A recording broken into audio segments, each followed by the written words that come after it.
جی شروع کیا جا رہا۔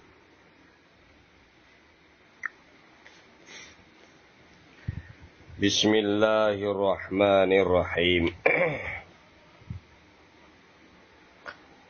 باب فضل من علم وعلم۔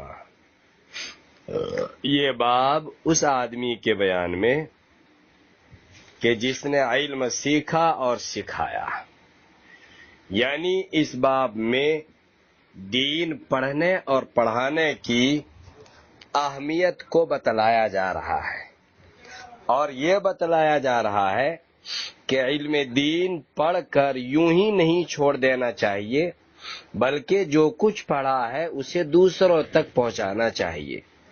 جو شخص علم دین پڑھ کر دوسروں تک پہنچاتا ہے تو ایسے شخص کے لیے حدیث میں بہت بڑی فضیلت آئی ہے۔ اور اس باب میں یہ جو باب ہے یا جو حدیث آ رہی ہے بہت اہم حدیث ہے، اس کو ہمیں اچھی طرح سمجھنا چاہیے۔ اس لیے پہلے حدیث کا مفہوم بیان کیا جاتا ہے۔ حدیث اس طریقے سے ہے کہ حضرت نبی اقدس صلی اللہ علیہ وسلم ارشاد فرماتے ہیں کہ اس ہدایت اور علم کی مثال کہ جس کے ساتھ اللہ تعالیٰ نے مجھے بھیجا ہے ایک موسلا دھار بارش جیسی ہے۔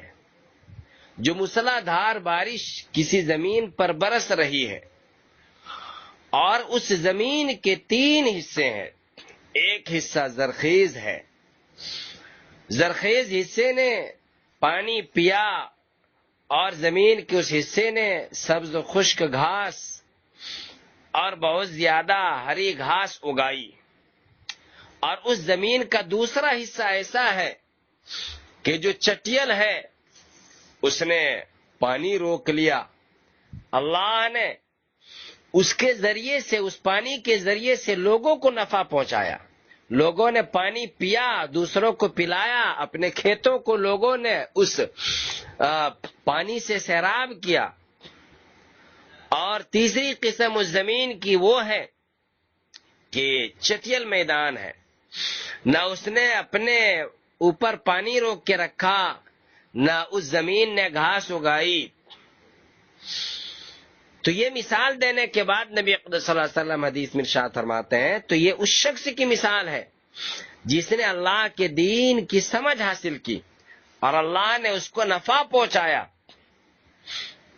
اس علم و ہدایت سے جس کے ساتھ اللہ نے مجھے بھیجا ہے، پر جس نے دین سیکھا، دوسرے کو سکھلایا،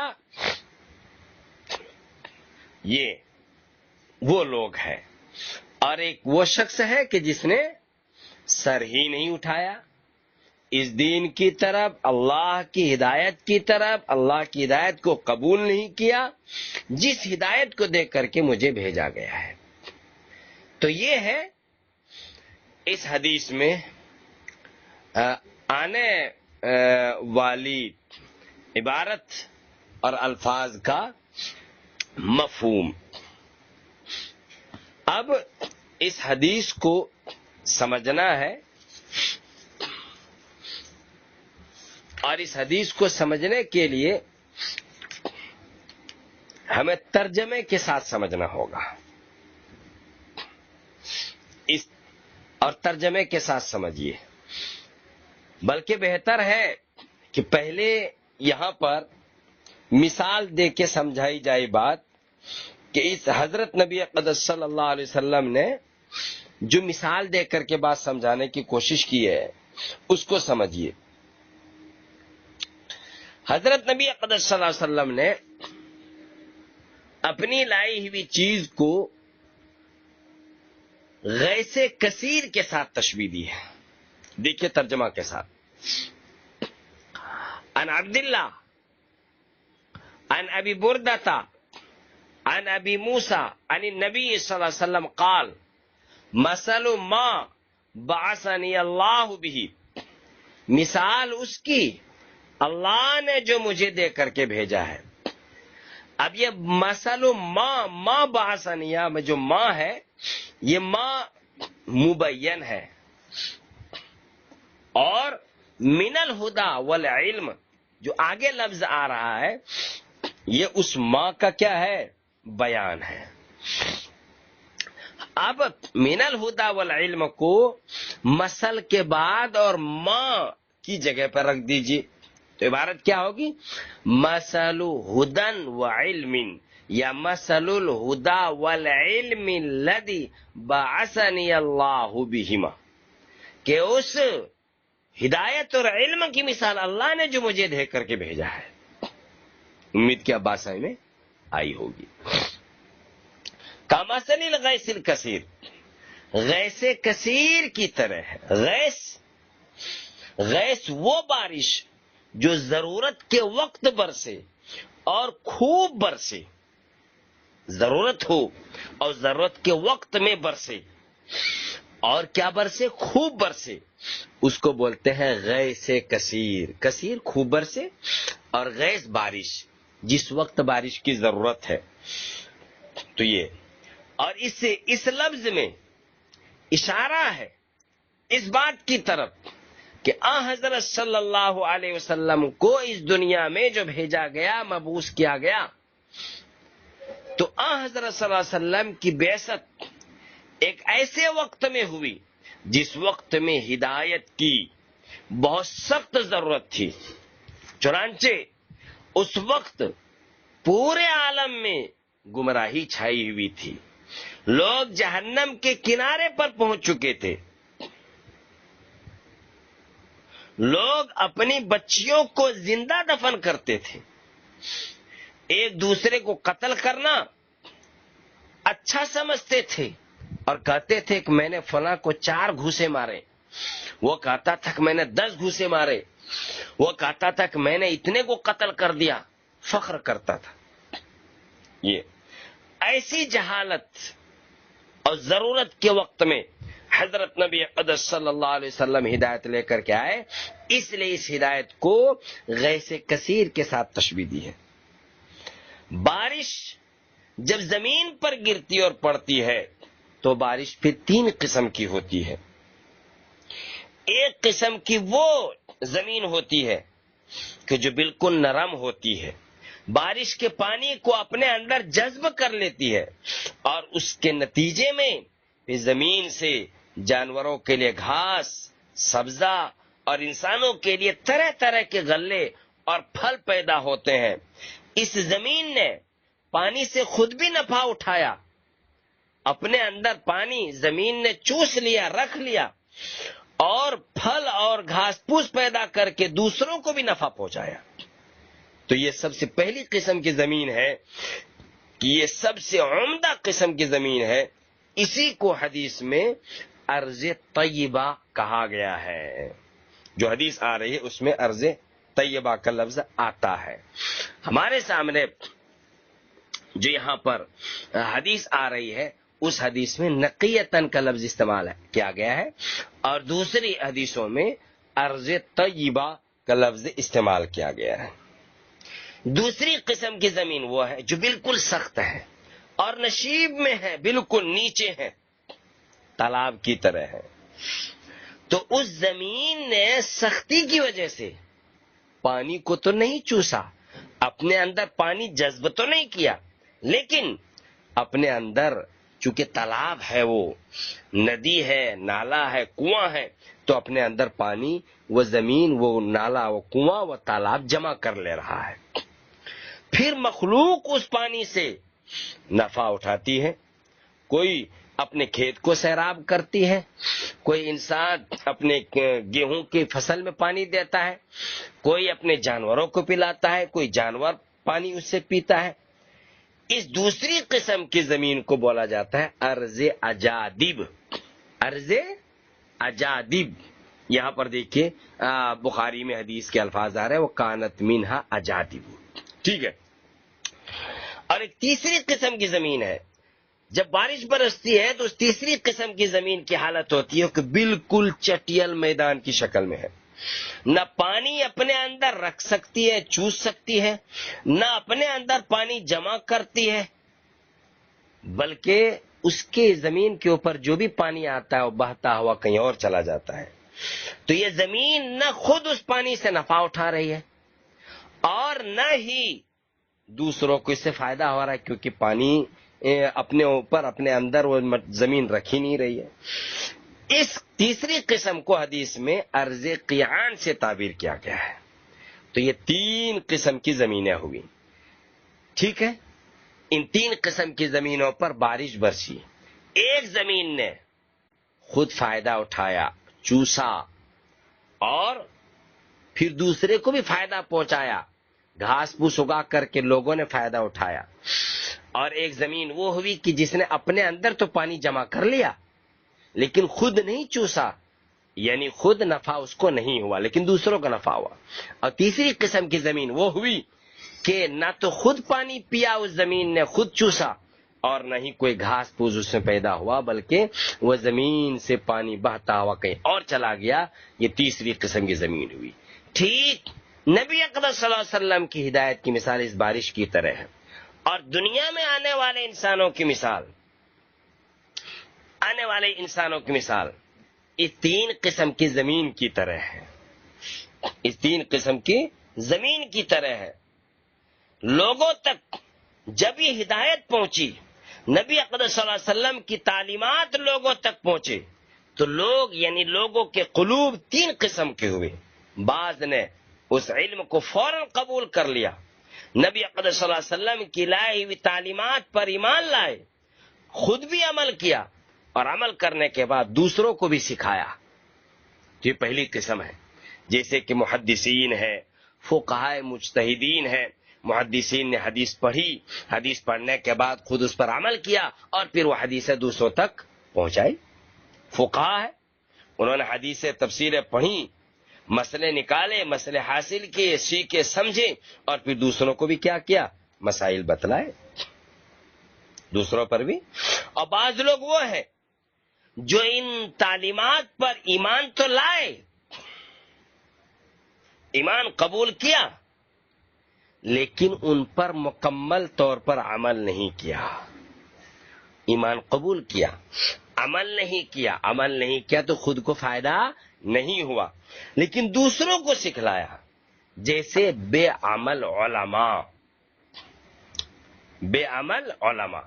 کہ ان کے پاس علم ہے، علم اکٹھا کر رکھا ہے، جمع کر رکھا ہے، لیکن اپنے اس علم پر اس کو عمل نہیں ہے تو خود کو فائدہ نہیں ہو رہا ہے، اس کے علم سے دوسرے کو کیا ہو رہا ہے؟ فائدہ ہو رہا ہے۔ اور تیسری قسم وہ لوگ ہوئے کہ جنہوں نے نبی صلی اللہ علیہ وسلم کی تعلیمات کو، نبی صلی اللہ علیہ وسلم پر ایمان کو قبول ہی نہیں کیا، ان کے اوپر سے نبی صلی اللہ علیہ وسلم کی ہدایت بہتی ہوئی چلی گئی، نہ تو جمع کیا، نہ قبول کیا، نہ خود فائدہ اٹھایا، نہ دوسرے کو پہنچایا، کچھ نہیں۔ ٹھیک ہے، تو یہ تیسری قسم کے لوگ مشرکین ہیں، کفار ہیں۔ یہ مشرکین ارض قیعان کی طرح ہے، جس طرح ارض قیعان انتہائی بیکار زمین ہوتی ہے، اسی طریقے سے مشرکین انتہائی بیکار لوگ ہیں۔ اللہ کی عظیم نعمت سے، ایمان کی نعمت سے نہ تو خود فائدہ اٹھایا، نہ دوسرے کو فائدہ اٹھانے دیا، کیونکہ انہوں نے وہ اللہ کی نعمت اور ہدایت کو اپنے پاس رکھا ہی نہیں، تو کیسے دوسروں کو پہنچائیں گے؟ دیکھوی کہتے ہیں کمثل الغیث الکثیر، نبی اقدس صلی اللہ علیہ وسلم کی لائی ہوئی ہدایت کی مثال، مثل ما، اس کی مثال جو اللہ تعالیٰ نے مجھے دے کر کے بھیجا ہے، یعنی علم اور ہدایت، کمثل الغیث، اس بارش کی طرح ہے، الکثیر، جو بارش بہت زیادہ ہو، اصاب ارضن، جو بارش پہنچی ارضن، زمین کو، یعنی جو بارش زمین پر برسی، فکان منہا، تو ہے، منہا اے من الارض، زمین میں سے، نقیتن، دیکھیے نقیتن کا ترجمہ نیچے دیا ہے، بالنون اے طیبتن، اے ارضن طیبتن، زمین میں سے کچھ حصہ کیا ہے؟ نقیتن، بالکل طیب ہے، صاف ستھرا حصہ ہے، کیا ہے؟ صاف ستھرا حصہ ہے، قبیلت الماء، اس نے پانی کو کیا کیا؟ قبول کیا، پانی کو کیا کیا؟ قبول کیا، یعنی پانی کو چوسا، پانی پی لیا، یہ مطلب ہے۔ فَأَنبَتَتِ الْكِلَا، یہ جو قبیلۃ الماء ہے، یہ قبیلۃ الماء میں بعض نسخے میں قبیلت کی جگہ قیلۃ الماء لکھا ہوا ہے۔ شیخ الحدیث حضرت علامہ مولانا مفتی سعید صاحب رحمۃ اللہ علیہ نے اپنی شرح تحفۃ القاری میں اس لفظ سے متعلق لکھا ہے، اللہ جانے یہ کیا لفظ ہے، یہ وہ اپنی شرح میں ارشاد فرماتے ہیں۔ اور پھر وہ لکھتے ہیں کہ عام طور پر شارحین اس کو غلط اور تصحیح قرار دیتے ہیں، صحیح لفظ وہ ہے جو ہمارے سامنے موجود ہے، قبیلۃ الماء اور قیلۃ الماء، یہ لفظ بالکل غلط ہے، اور کتابت میں ایسی غلطیاں ہو جاتی ہیں۔ چنانچہ ایک طالب علم نے شعبہ اور سفیان ثوری رحمت اللہ علیہ سے پڑھا تھا، اب اس نے کاپی میں شعبتن جب لکھا تو شعبتن سبعتن بن گیا۔ اسی طریقے سے سفیان ثوری سے پڑھا تھا، تو جب اپنی کاپی میں انہوں نے سفیان لکھا تو سفیان سبعان اور سبعین کا لفظ کی طرح بن گیا۔ جیسے ہماری تحریریں ایسی گڑبڑ ہوتی ہے، پتہ نہیں چلتا ہے عین لکھا ہے کہ فا لکھا ہے کہ قاف لکھا ہے۔ تو جب وہ روایت کر رہا ہے اس کو، تو اب کیا روایت کرتا ہے؟ ان 77 اس طرح روایت نقل کر رہا ہے، تو دیکھیے حالانکہ 77 ہے نہیں، وہ تو ان شعبہ سفیان ہے، لیکن شعبہ کو کاپی میں جب لکھا ہے تو سبعتن کی طرح ہو گیا، اور سفیان جب لکھا ہے تو سبعین کی طرح ہو گیا۔ اب وہ ان شعبہ کی جگہ ان سبعتن کہتا ہے اور سفیان کی جگہ سبعین کہتا ہے۔ ٹھیک ہے، یہ ہے قبیلۃ الماء اور قیلۃ الماء سے متعلق۔ فَأَنبَتَتِ الْكِلَاءَ، پھر کیا کہ انہوں نے قلع گھاس کو اگایا، انہوں نے گھاس کو کیا کیا؟ اگایا۔ یہ یہاں پر گھاس کو اگایا۔ وَالْعُشْبَ الْكَثِيرَ، العشب، عشب کسے کہا جاتا ہے؟ نیچے دیکھیے لکھا ہوا ہے قفل، کہ عشب قفل کے وزن پر ہے، مختص بالرطب، رطب تازی اور گیلی گھاس کے ساتھ کیا ہے؟ یہ خاص ہے، یعنی تازی اور ہری گھاس کو کہتے ہیں۔ گھاس اور ہری گھاس کو انہوں نے اگایا، یہ ایک قسم ہو گئی۔ وَكَانَتْ مِنْهَا أَجَادِبُ، اور زمین میں سے ایک حصہ اجادب ہے، نیچے دیکھیے لکھا الأراضی الصلبیہ، صلبہ سخت زمین ہے۔ امسکت الماء، کہ جس نے پانی کو روکا، فنفع اللہ بها الناس، تو اللہ تعالی نے اس زمین کے ذریعے سے لوگوں کو نفع پہنچایا۔ فشربوا، لوگوں نے پانی پیا، سقو، اور لوگوں نے پانی پلایا، وزرعوا، اور کھیتی کی، وَأَصَابَ مِنْهَا طَائِفَةً أُخْرَىٰ، اور یہ بارش پہنچی زمین میں سے ایک دوسرے ٹکڑے کو۔ انما ہی قیعان، اور یہ کیا ہے؟ قیعان ہے، وہ زمین کیا ہے؟ قیعان ہے۔ قیعان کی تشریح کر رہے ہیں، لا تمسک ماء ولا تنبت کلاء، کہ جو نہ پانی کو روک پاتی ہے اور نہ ہی گھاس اگاتی ہے۔ پانی روکے گی وہ زمین تبھی تو اس میں گھاس اگے گی، ٹھیک ہے، اور اس میں کچھ نہیں ہو رہا ہے۔ اب دیکھیے یہ زمین کی 3 قسمیں ہو گئی۔ ایک قسم کیا؟ ارض طیبہ، جس کو نقیہ کہا، جس نے پانی اپنے اندر رکھا، گھاس پھوس اگایا، لوگوں نے اس سے نفع اٹھایا۔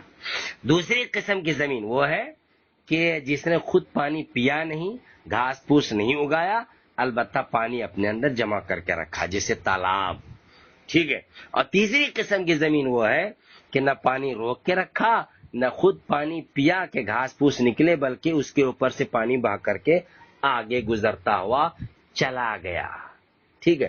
اب جو کہتے فذالک مثل من، تو یہ مثال ہے من اس کی، فقہ فی دین اللہ، کہ جس نے اللہ کے دین میں سمجھ حاصل کیا، ونفعہ، اور نفع پہنچایا اس سے، بیما اس نفع پہنچایا اس کو، بیما اس کے ذریعے سے، بعثنی اللہ بھی، اللہ تعالیٰ نے میں نے ترجمہ پر غلط کر دیا، پھر سے ترجمہ دیکھیے، مثل من، تو فذالک، تو یہ مثال ہے من، اس آدمی کی، فقہ فی الدین، کہ جس نے دین میں سمجھ حاصل کی، ونفعہ، اور دین سے نفع اٹھایا، اسے کیا کیا؟ نفع اٹھایا۔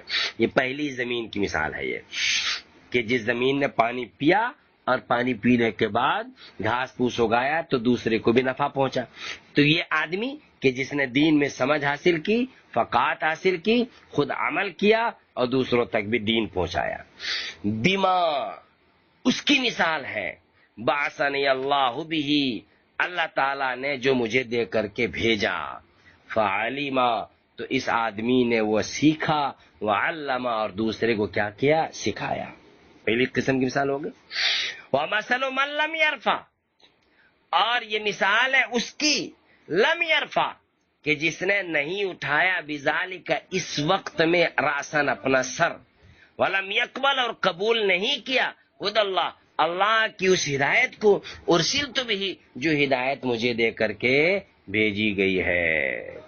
ٹھیک ہے، یہ جو تیسری قسم ہے ارض قیعان، یہ اس کی مثال ہے کہ جس طرح ارض قیعان نے اپنے اندر نہ پانی جمع کیا، نہ خود پانی پیا، بلکہ اس کے اوپر سے پانی گزر کر کے کہیں اور چلا گیا، یہی وہ تیسری قسم کا آدمی ہے کہ جس نے اپنا سر اٹھایا ہی نہیں، ایمان قبول ہی نہیں کیا، عمل ہی نہیں کیا، اور علم دوسروں تک اور ایمان دوسروں تک پہنچایا ہی نہیں۔ اب دیکھیں، ممثل بھی، مشبہ بھی، جس کے ساتھ تشبیہ دی گئی ہے، یعنی زمین، وہ زمین جس پر بارش برس رہی ہے، وہ زمین تو جی، تو مشبہ بھی، بارش مشبہ بھی ہے، اور نبی اقدس صلی اللہ علیہ وسلم کی لائی ہوئی تعلیمات اور ہدایات مشبہ ہے۔ ٹھیک ہے، اور زمین جس پر بارش برس رہی ہے وہ مشبہ بھی ہے، اور آدمی کے قلوب یہ مشبہ ہے۔ ٹھیک ہے، تو بارش زمین پر برسنے والی یہ مشبہ بھی ہے، تو مشبہ بھی میں بارش جس زمین پر برس رہی ہے اس زمین کی تین قسم بیان کی گئی ہے، اور مشبہ یعنی نبی اقدس صلی اللہ علیہ وسلم کی ہدایت اور لائی ہوئی تعلیمات کو قبول کرنے والے قلوب، وہ بھی مشبہ تین ہونے چاہیے، لیکن حدیث میں صرف دو کا تذکرہ آیا۔ ایک وہ قلوب کہ جنہوں نے اللہ کے دین میں فقاہت حاصل کی، خود بھی نفع اٹھایا، سیکھا اور دوسروں کو بھی سکھلایا، اور دوسری مثال آئی کہ جس نے کچھ سیکھا ہی نہیں، دوسروں کو کچھ پہنچایا ہی نہیں، علم حاصل ہی نہیں کیا، سر اٹھایا ہی نہیں، ایمان قبول ہی نہیں کیا۔ تو مشبہ بھی میں زمین کی تین قسمیں بیان کی ہے، اور مشبہ میں صرف دو قسموں کا بیان ہے۔ ایسا کیوں ہے؟ یعنی مشبہ میں بھی دوسری قسم وہ لوگ کہ جس نے صرف اپنے اندر علم جمع کیا، خود تو نفع نہیں ہوا، عمل نہیں کیا، لیکن اس کے علم سے دوسرے لوگوں نے نفع اٹھایا، اس کا مشبہ یعنی اس کی مثال حدیث میں بیان نہیں کی گئی۔ ٹھیک ہے، تو ایسا کیوں کیا گیا؟ ایسا کیوں کیا؟ تو اس سلسلے میں شیخ الحدیث مولانا مفتی سعید صاحب رحمۃ اللہ علیہ نے لکھا ہے کہ بیچ والا جو طائفہ ہے، یعنی وہ بندے جو ایمان لائے، دین کی سمجھ حاصل کی، دوسروں تک دین پہنچایا مگر خود اس پر عمل نہیں کیا، یہ عرض اجادبو کی طرح ہے۔ تو حضور صلی اللہ علیہ وسلم کے عہد مبارک میں اس قسم کے مسلمان نہیں تھے۔ یہ مفتی سعید صاحب رحمۃ اللہ علیہ ارشاد فرماتے ہیں اس لیے آپ صلی اللہ علیہ وسلم نے اس درمیانی شخص کا تذکرہ نہیں کیا. امید کی بات سمجھ میں آئی ہوگی. اور وہ بندہ کہ جنہوں نے ایمان ہی قبول نہیں کیا وہ چٹیل سپاٹ زمین کی طرح، بارش برسی مگر انہیں کچھ حاصل نہ ہوا، نہ خود فیضیاب ہوئے نہ دوسروں تک فیض پہنچایا. یہ نبی اقدس صلی اللہ علیہ وسلم کے زمانے میں تھے، مشرکین تھے. تو بیچ والے کو جو چھوڑ دیا ہے، تو بیچ والے کو چھوڑنے کی وجہ بھی لکھی گئی ہے. ایک تو یہی بتلایا گیا کہ نبی اقدس صلی اللہ علیہ وسلم کے زمانے میں اس دوسری قسم کے لوگ نہیں تھے. ایک وجہ انہوں نے یہ بھی لکھی ہے کہ سورۃ الاعراف میں آیت نمبر 163 سے 66 تک میں ایک واقعہ آیا ہے. وہ واقعہ ہے یہودیوں کے سنیچر کے دن مچھلی پکڑنے کا حیلہ کرنے والا. کہ یہودی لوگ سنیچر میں مچھلی پکڑنے کے لیے حیلہ کرتے تھے، اور اس دن مچھلیاں بہت زیادہ تیرتی تھیں. سنیچر کے دن مچھلی پکڑنا ان کے لیے حرام تھا. تو یہودیوں نے یہ حیلہ بنایا کہ سمندر کے قریب گڈھے کھود دیے، اور اس راستے سے پانی آتا تو اس کے ساتھ مچھلیاں بھی آ جاتی، اور پھر اس کو بند کر لیتے، پھر اتوار میں وہ مچھلیاں پکڑ لیتے تھے. تو جب یہودیوں نے یہ حیلہ شروع کیا تو اب یہودیوں میں 3 قسم کے لوگ ہوئے. ایک تو حیلہ کرنے والے، ٹھیک ہے. دوسری قسم کے وہ جو نصیحت کرنے والے تھے، جو ان کو سمجھاتے تھے کہ ایسا مت کرو. اور تیسری قسم وہ تھے جو خاموش رہنے والے تھے، نہ اس عمل میں شریک تھے نہ ان لوگوں کو منع کرتے تھے، بلکہ نصیحت کرنے والے کو خود وہ سمجھاتے تھے کہ بھائی ایسا کیوں ان کے پیچھے پڑے ہوئے، یہ بات ماننے والے نہیں ہیں. ٹھیک ہے. 3 قسم کے لوگ تھے. جب عذاب آیا تو حیلہ کرنے والوں کو تو اللہ نے کہا کونوا قردۃ خاسئین، ذلیل بندر بنا دیا. اور جو نصیحت کرنے والے تھے وہ عذاب سے بچ گئے، اور جو خاموش رہنے والے تھے قرآن نے اس کا تذکرہ چھوڑ دیا. حضرت عبداللہ ابن عباس رضی اللہ تعالیٰ عنہ ارشاد فرماتے ہیں کہ وہ بھی عذاب سے محفوظ رہے، اور قرآن نے اس کا تذکرہ اس لیے چھوڑ دیا کہ ان کے عمل کا اچھا ہونا ثابت نہ ہو جائے، کیونکہ وہ چپ چاپ تھے، نصیحت بھی نہیں کر رہے تھے، منع بھی نہیں کر رہے تھے، تو خاموش تھے. تو یہ خاموش رہنا کو کوئی اچھا نہ سمجھ لے، اس لیے قرآن نے اس کا تذکرہ کیا کر دیا، چھوڑ دیا.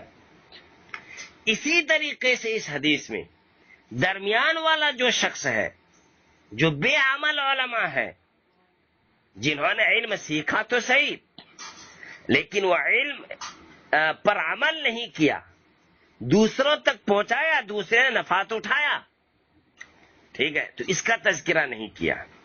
کیوں نہیں کیا؟ تاکہ ان کے ایسے عمل کو لوگ اچھا نہ سمجھ لیں، اچھا ہونا ثابت نہ ہو جائے، اس لیے درمیانی والے شخص کا تذکرہ کیا کر دیا، چھوڑ دیا. ٹھیک ہے. یہ جواب دیا ہے شیخ الحدیث مولانا مفتی سعید صاحب رحمۃ اللہ علیہ نے تحفۃ القاری میں. فائدے کے طور پر یہاں پر ایک بات یاد رکھنی چاہیے جو تحفۃ القاری والے نقل کیا ہے کہ کچھ لوگ ایسے ہوتے ہیں کہ دین کا علم حاصل کرتے ہیں، لوگوں کو بھی فائدہ پہنچاتے ہیں، مگر خود ایمان قبول نہیں کرتے. چنانچہ انہوں نے مثال لکھی ہے کہ ایک لغت کی کتاب ہے المعجم المفہرس لالفاظ الحدیث الشریف. کہتے ہیں ان کا مصنف یہودی ہے، 7 جلدوں میں یہ کتاب لکھی ہے، اور یہ کتاب چھپی ہوئی ہے، اور تقریباً 14 کتابیں حدیث کی ہے کہ جن کا انہوں نے جن کی فہرست اور جن کا انڈیکس انہوں نے تیار کیا ہے. دنیا اس سے استفادہ کرتی ہے، مگر وہ آدمی جو اس کا لکھنے والا تھا یہودی مرا. تو ایسے لوگ کس قسم میں داخل ہوں گے؟ ارض طیبہ میں داخل ہوں گے؟ ظاہر ہے کہ نہیں ہوں گے۔ کیا قیعان میں داخل ہوں گے؟ ظاہر ہے کہ نہیں ہوں گے۔ یہ ارض اجادب میں داخل ہوں گے۔ مفتی سعید صاحب رحمۃ اللہ علیہ کہتے ہیں کہ میرا رجحان یہ ہے کہ ایسے لوگوں کا شمار اجادب میں کیا جا سکتا ہے، اگرچہ حضور صلی اللہ علیہ وسلم کے پیش نظر اس قسم کے لوگ نہیں تھے، بلکہ نبی اقدس صلی اللہ علیہ وسلم کے زمانے میں وہ لوگ تھے جو مومن ہیں، علم دین پڑھے ہوئے ہیں، دوسروں کو علم پڑھانے والے ہیں۔ یہ چلیے، یہ یہاں پر بات پوری ہو گئی۔ اب آگے ترجمہ دیکھیے۔ قال ابو عبداللہ، حضرت امام بخاری رحمۃ اللہ علیہ کہتے ہیں قال اسحاق، کہ حضرت اسحاق کہتے ہیں۔ کون کہتے ہیں؟ حضرت اسحاق کہتے ہیں۔ یہ کون ہے اسحاق؟ اس کو سمجھیے۔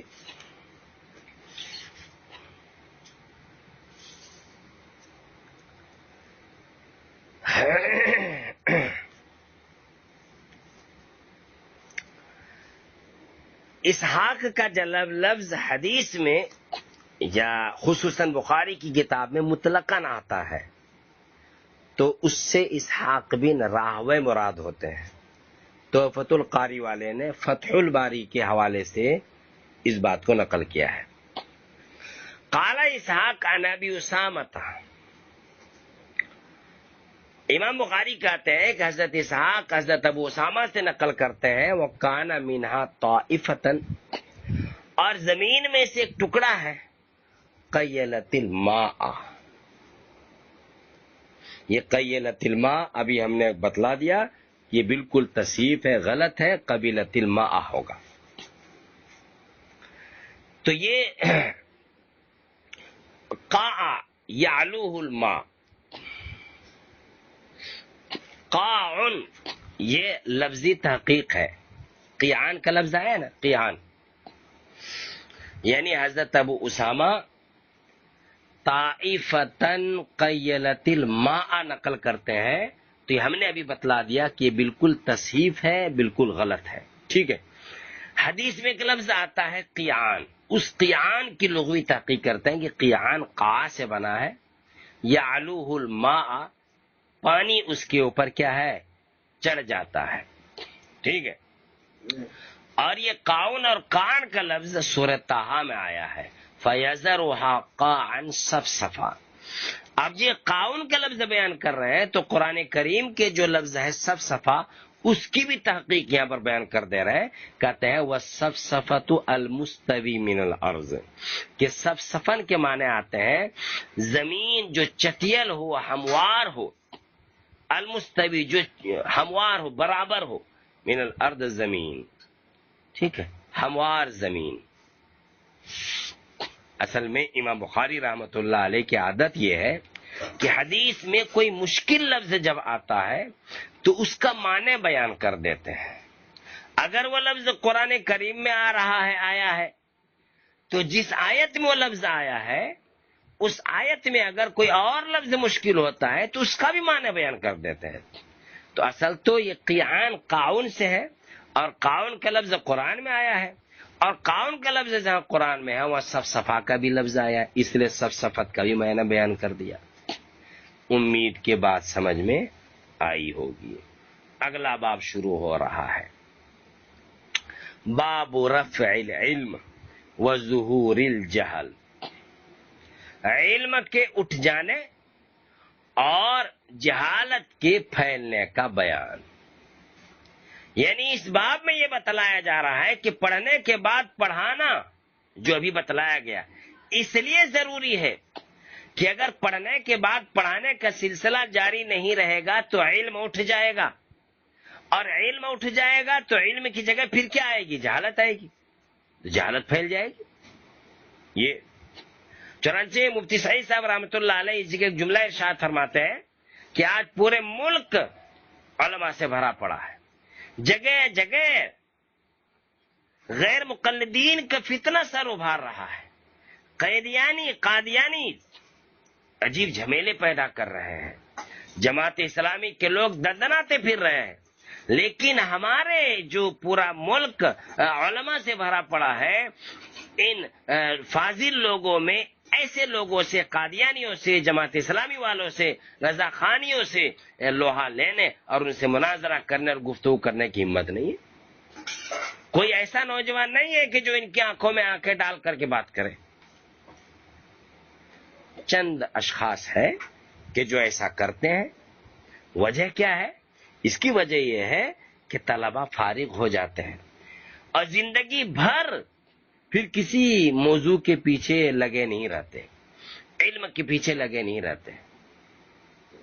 تو اس صورتحال نے گمراہ فرقوں کو پھیلنے کا موقع دیا. اس لیے فارغ ہونے کے بعد اپنے کو فارغ اور فاضل تصور کرنے کا ذہن نہیں بنانا چاہیے، نکال دینا چاہیے، بلکہ فارغ ہونے کے بعد کام میں لگنا چاہیے. اگر ایسا نہیں کرے گا آدمی کہ فارغ ہونے کے بعد علمی مشغلہ میں لگا نہیں رہے گا، تو پھر کیا ہوگا؟ علم اٹھ جائے گا، اور جب علم اٹھے گا تو پھر زمین گمراہی سے بھر جائے گی. یہ حاصل ہے.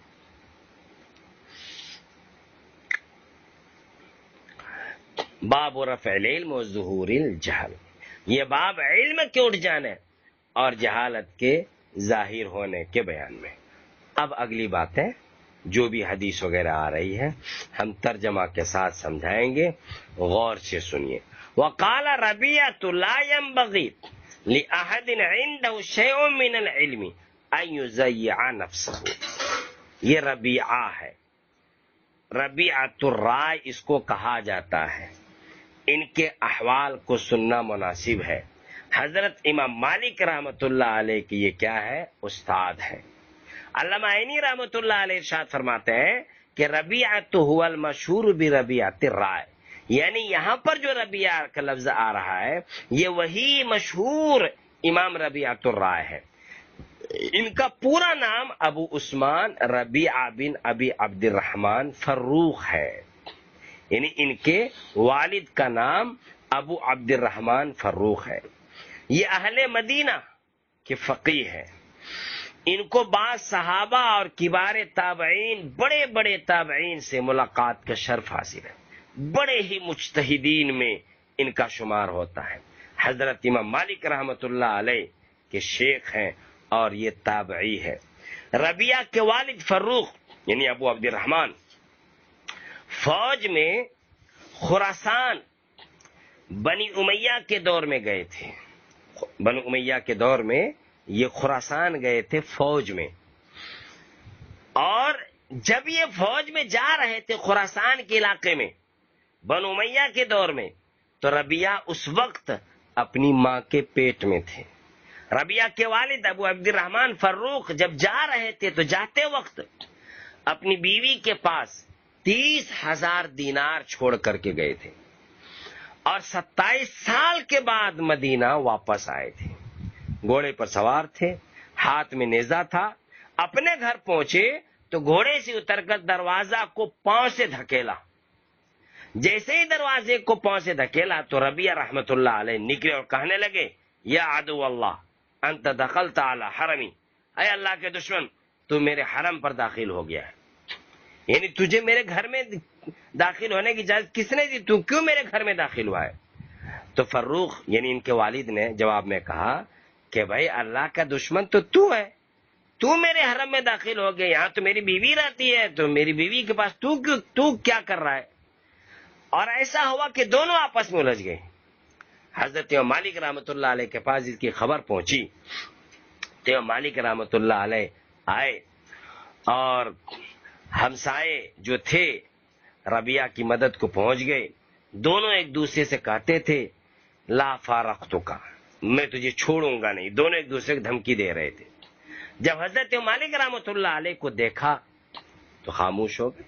وہ مالک نے کہا کہ حضرت آپ کے لیے کسی اور مکان میں وسعت ہو سکتی ہے، آپ کسی اور مکان میں جائے، کہیں اور جائے. تو یہ جو تھے فروخ انہوں نے جواب دیا کہ بھئی یہ میرا مکان ہے، میں ابو عبد الرحمن فروخ ہوں. جیسے ہی یہ جملہ انہوں نے دروازے پہ یہ استعمال کیا کہ میں فروخ ہوں، تو جو ان کی بیوی تھی یعنی ربیعۃ الرائے کی اماں، یہ دوڑی دوڑی گھر سے آئی اور کہنے لگی کہ یہ میرے خاوند ہے اور یہ کیا کہتے ہیں ربیعۃ الرائے میرے بڑے بیٹے ہیں جنہیں یہ حمل کی حالت میں چھوڑ کے گئے تھے۔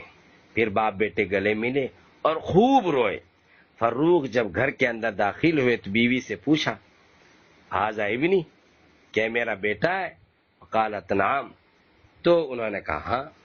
اس کے بعد فروخ نے اپنی بیوی سے کہا کہ تمہارے پاس جو مال چھوڑ کر کے گیا تھا وہ کہاں ہے؟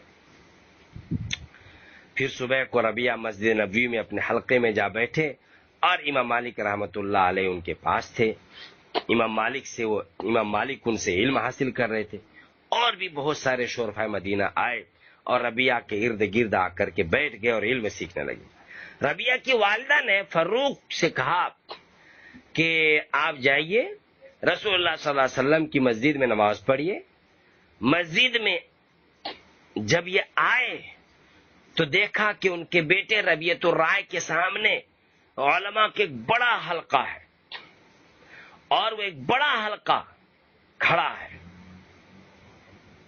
ربیعہ نے اس انداز میں سر جھکائے رکھا کہ وہ یہ گمان کرے کہ ان کو دیکھ نہیں رہے ہیں، یعنی ایسے سر نیچے کر لیا جس سے یہ پتا چلے کہ انہوں نے اپنے ابا کو دیکھا نہیں۔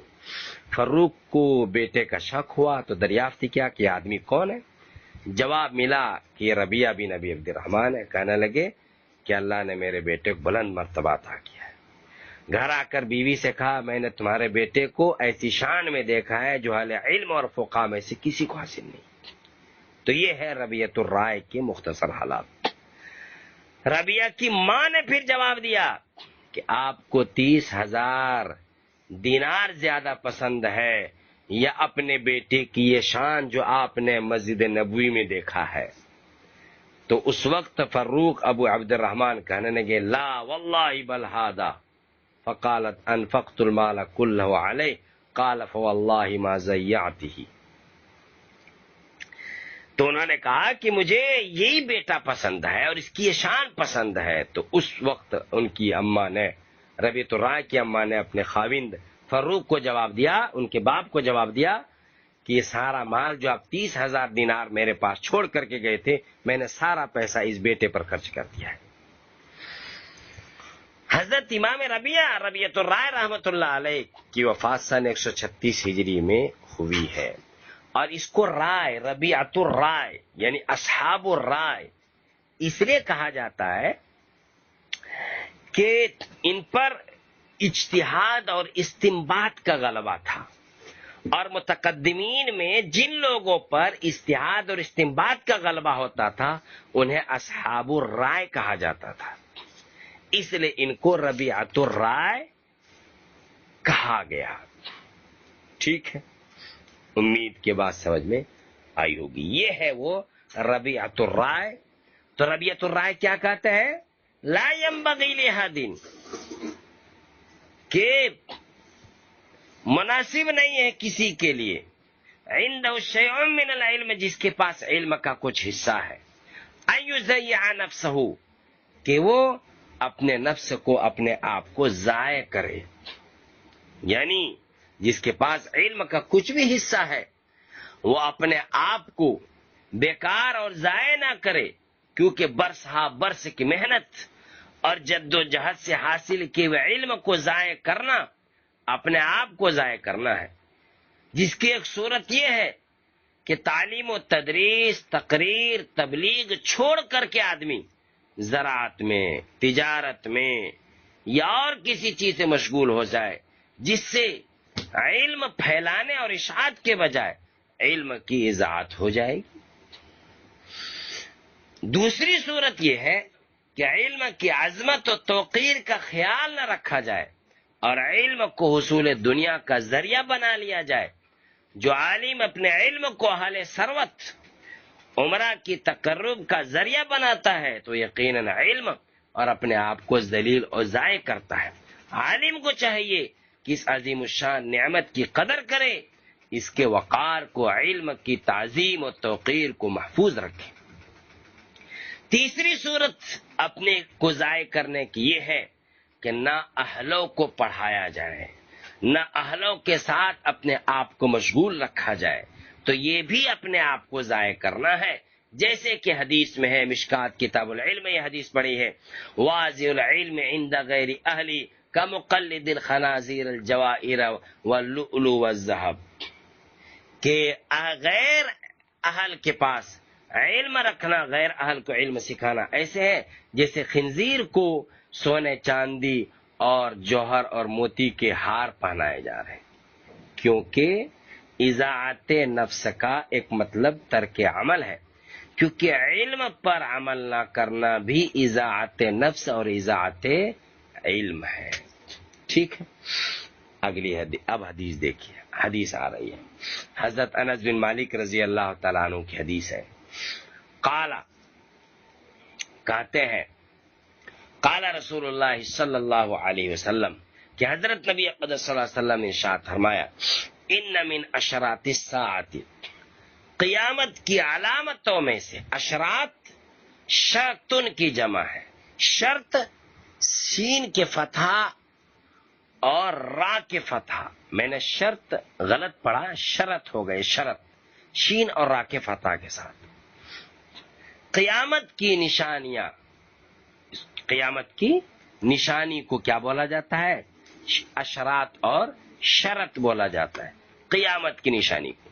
یہ جو قیامت کی نشانیاں ہوتی ہیں دو قسم کی ہوتی ہیں. قیامت کی ایک بڑی نشانی ہوتی ہے اور ایک چھوٹی نشانی ہوتی ہے.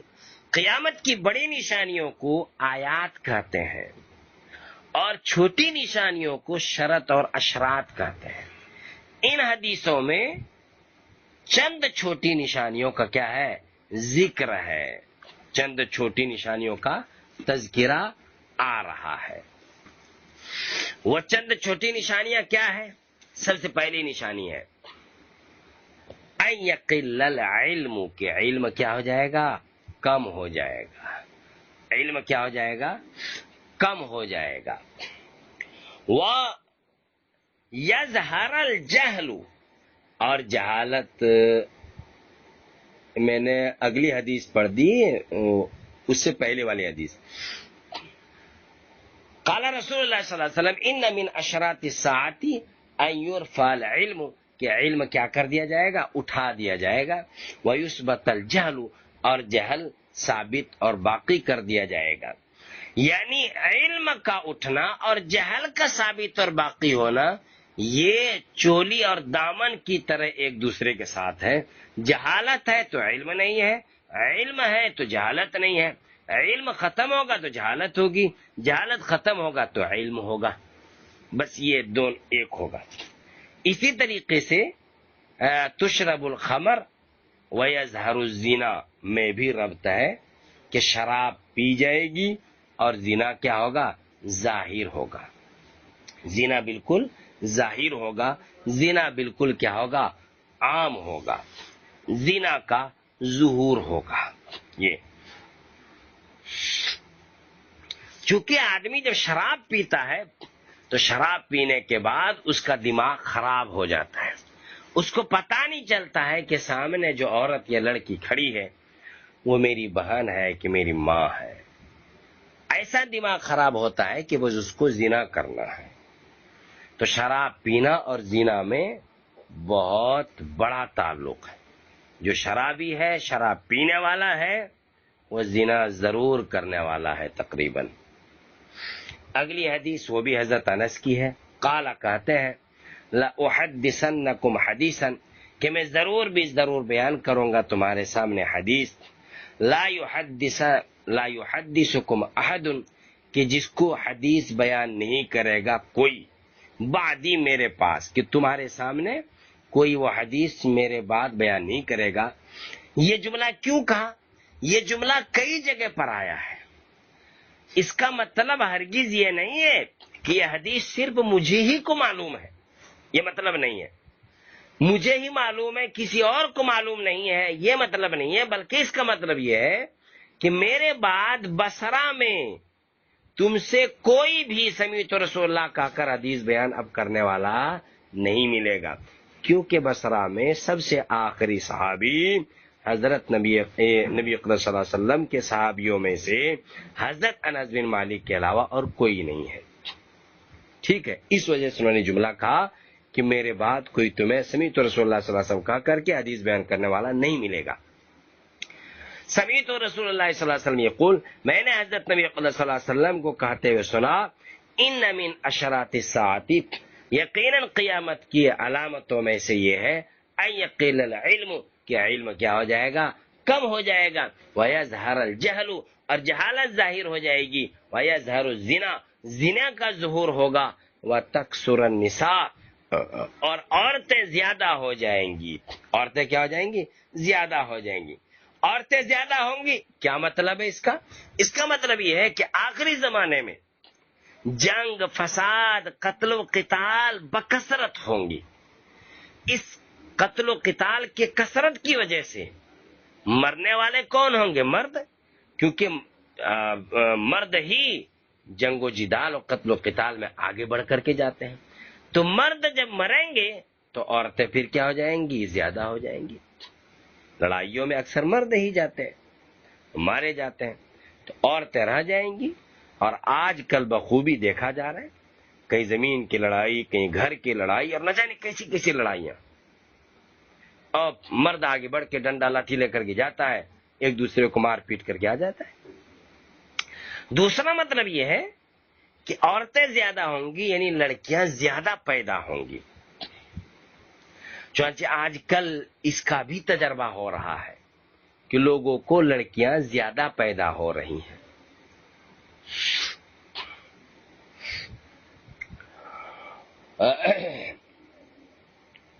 وَيَقِلَّ الرِّجَالُ، اور مرد کیا ہو جائیں گے؟ کم ہو جائیں گے. حَتَّى يَكُونَ لِخَمْسِينَ امْرَأَةً، یہاں تک کہ 50 عورتوں کے لیے القیم الواحد، ایک آدمی ذمہ دار ہوگا. 50 عورتوں کے نگراں، خبر گیری کرنے والا، انتظام کرنے والا ایک مرد ہوگا. نکاح مراد نہیں ہے کہ 50 عورتوں سے نکاح کر لے گا، نہیں، اکیلا ایک مرد ہے اور اس کے ماتحت رہنے والی عورتیں 50 کے قریب ہوں گی. ایک مطلب یہ ہے. دوسرا مطلب یہ ہے کہ 50 کی حقیقی تحدید مقصود نہیں، بلکہ 50 سے کثرت مراد ہے. اور مطلب یہ ہے کہ بہت ساری عورتیں ایک مرد کی نگرانی میں ہوں گی. ایک مرد بہت ساری عورتوں کی کفالت کر رہا ہوگا. یہ دوسرا مطلب ہے. دونوں احتمال منقول ہے، کچھ بھی ہو سکتا ہے. بس آج اتنا ہی.